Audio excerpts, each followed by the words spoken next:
আজকাল তো ওষুধের দোকানে টফির মতন পিল বিক্রি হচ্ছে, আপনারা জানেন, ওই খেয়ে নাও কি হবে, কিন্তু প্রাণটা যখন যাবে সেটা আপনার যাবে। কিন্তু ব্যাপারটা হচ্ছে প্রেগনেন্সি যে সবসময় জরায়ুর ভেতরে আসে তা নয়, জরায়ুর পাশে কিন্তু দুটো টিউব আছে।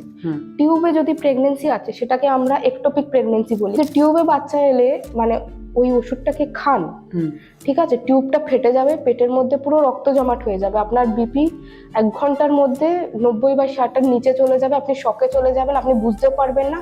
বাড়িতে যদি একা থাকেন, কেউ হসপিটালে নিয়েও যাওয়ার লোক থাকবে না, আপনি স্পট ডেডও হয়ে যেতে পারে। স্পট ডেড নাও হলে আপনি হসপিটালে গিয়ে একদম শকে থাকবেন, তখন 4 বোতল মানে ওটি করে ওই টিউবটাকে বাদ দেবে, ওই যেদিকে টিউবটা ফেটেছে ওই টিউবটাকে বাদ দেওয়া হবে। সেই ছাড়া অনেক সময় একটোপিক প্রেগনেন্সি যদি জরায়ুর কর্নারে থাকে, যেটাকে কর্নিয়াল একটোপিক বলি, ওটা বাস্ট হলে কিন্তু আপনার জরায়ুটাকেও রাখা যাবে না। ডক্টরের পরামর্শ নিয়ে আপনি যদি পিল খান।